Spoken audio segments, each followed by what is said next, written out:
20th verse. Do you see a man who is hasty in his words? There is more hope for a fool than for him.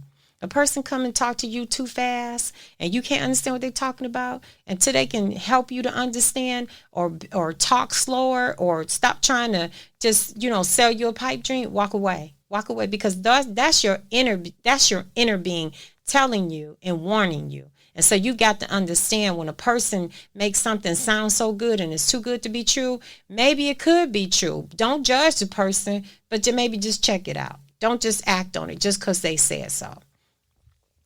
James, 3rd chapter, verse 9 through 12.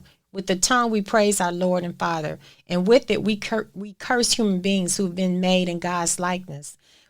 One of the same mouth comes praise and cursing. My brother and sister, this should not be. Can both fresh water and salt water flow from the same spring? My brother and sister, can a fig tree bear olives, or a grapevine bear figs?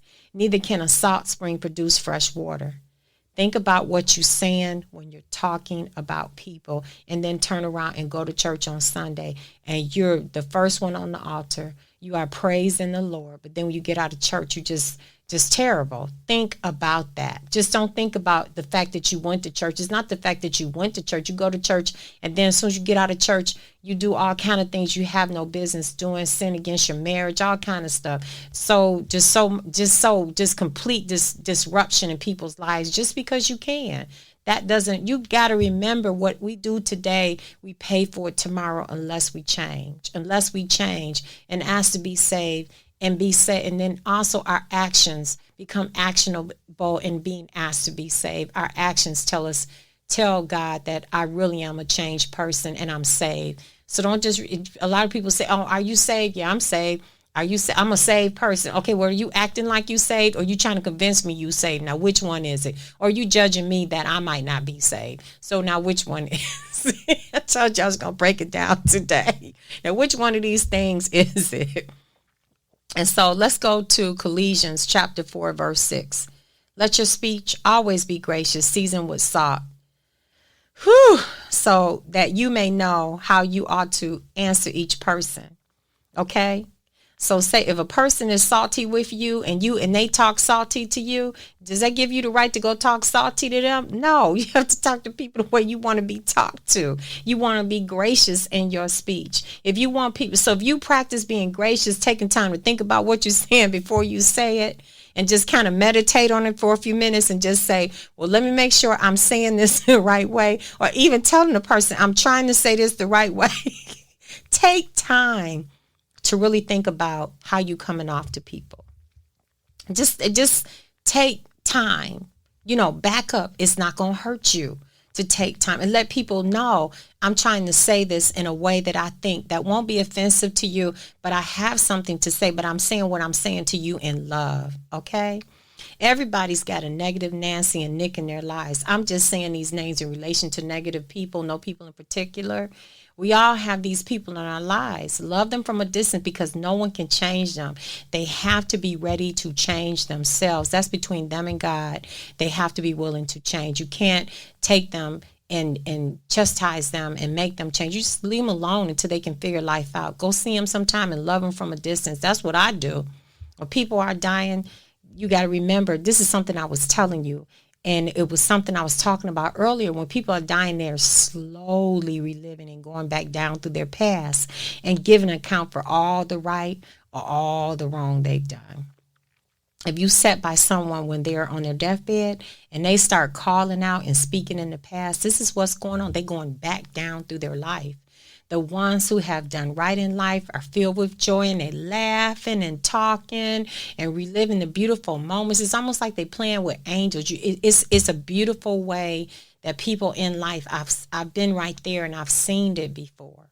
And you'd be like, what's going on with them? Until you get to know, you don't know. And then you have the ones that are calling out in fear and they're being shown all their wrongdoings, and they get to calling out. You're like, well, why are they saying that? That person's not in the room. That person been dead a long time ago. What are they talking about? But they're, oh Lord, no. Oh Lord. Those people, I have to give penance for what they've done. They have to give an account for the wrongs that they've done. They actually really do.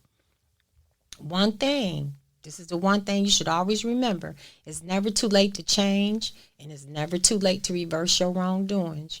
You may fall so low and feel like you're not gonna make it. Call on God. He'll pick you up. He'll dust you off. He does it. He does this for us all the time. All the time. He'll stand you upright, and he will also stand you upright in more ways than one. And what I want you to ask yourself, how are you sowing your seeds, in good or bad? So seek penance for what you do wrong to others. Meditate on cleansing your spirit and soul with positive actions and positive affirmations. Because you know what I want you to do? I want you to experience the spiritual shift. And when you experience that, no one can touch you. You almost like Teflon, because you know who your God is, and you know who you are, and you know where you came from. I used to cry. People would just do all kind of stuff to me. Just be mean to me, just based on how I looked when I walked in the room, what I had on, whatever. If I was in love with my husband and he was in love, they get mad at us for being in the room together. But you know what? Those people, I just wish for them that they have happiness. I wish for them that whatever is just destroying their spirit and whatever it is they're missing out in life, I just wish for them to have it so they could be happy too. It's wrong for everybody to be happy. You know what I'm saying? But you got to learn how to receive happiness. You got to, you got to remember, you don't need to get mad at these people, because in the Bible, Lord says that your enemies will become your footstool. That's something for you to think about. So let's go to this spiritual shift. I really, really, really seriously want you guys to hear this. I don't even know where we are in our podcast. Let me look over here in the station. It doesn't matter. I'm with you today because I love you. And so let me talk to you about this spiritual shift, because I took a lot of time to write this down. I took a lot of time to put this one together. Positive actions for a positive soul. Positive actions for a positive spirit. Okay? We're going to detox this spirit and soul, because we're going to get to that which is greater. Period. First thing I want you to do, start a journal. Write it down. Because guess what? You could take a look back at where you were on this day in your life and relate to it to this day.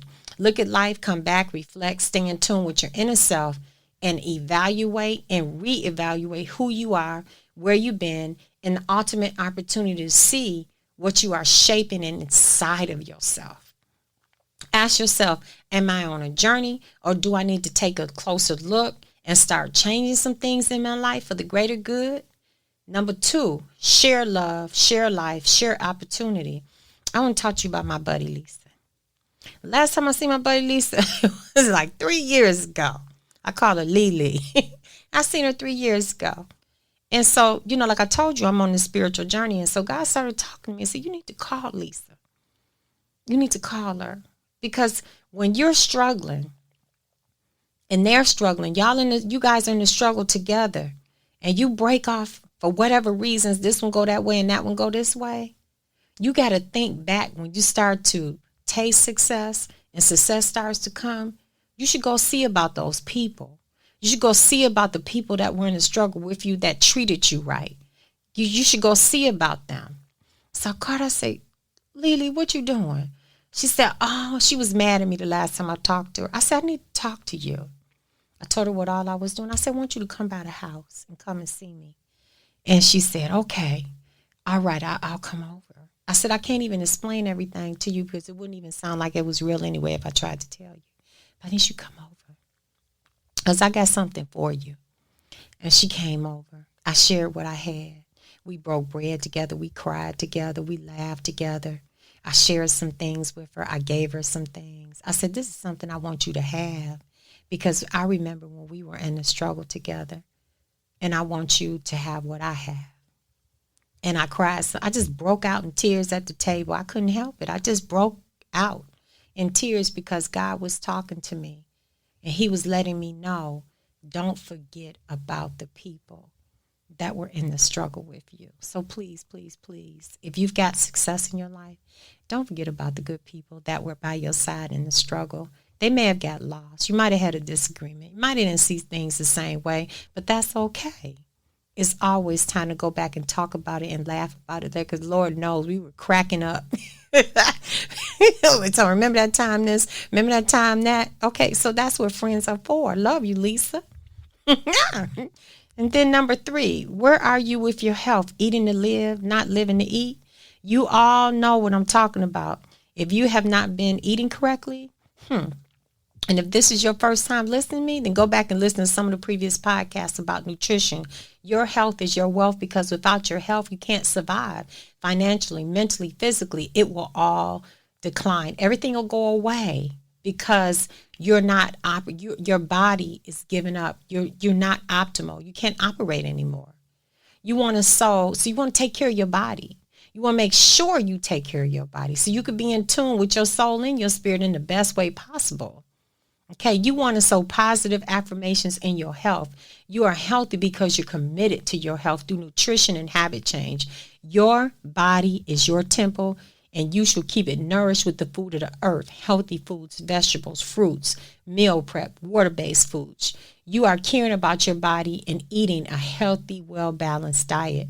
You're making time to eat correctly, self-love, exercising regularly to strengthen the love in your body. Some people look at me and they talk about my butt, my waist, my whatever, and all this and this and that. And like I tell them, I work on me, and that's something you got to think about. I don't go out and get things cut off of me. I don't go and get things injected in me. I don't get things sucked out of my body. It's all natural, but I've got to learn.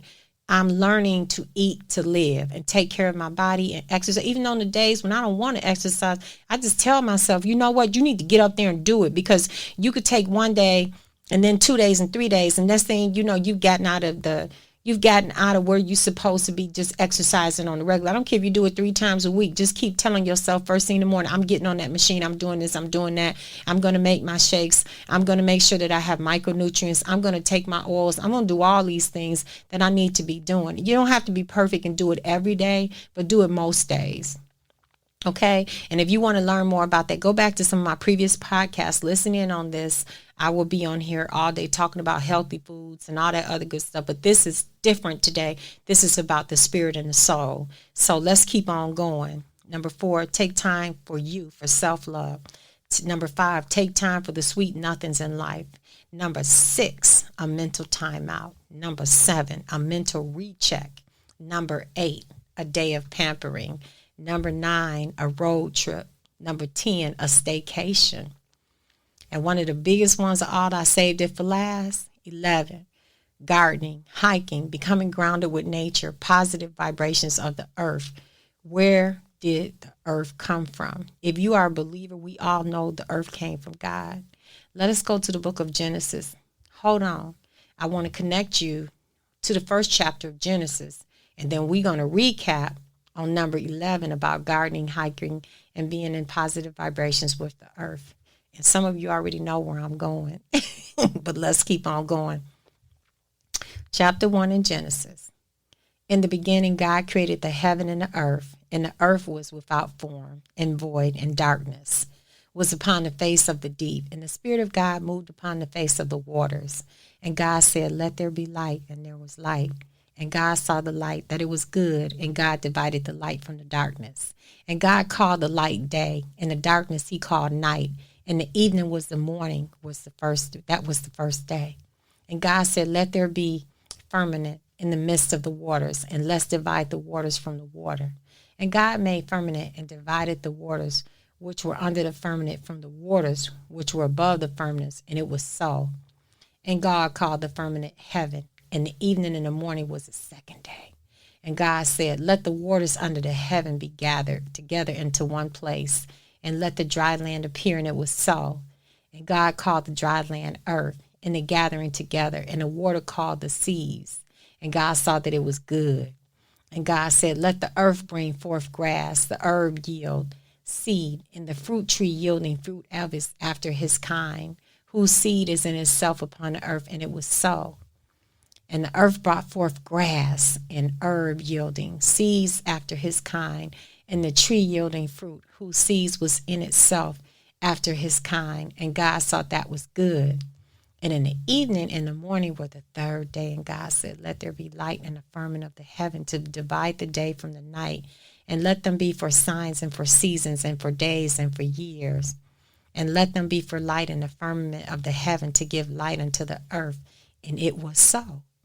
And God made 2 great lights, the greater light to rule the day, the lesser light to rule the night.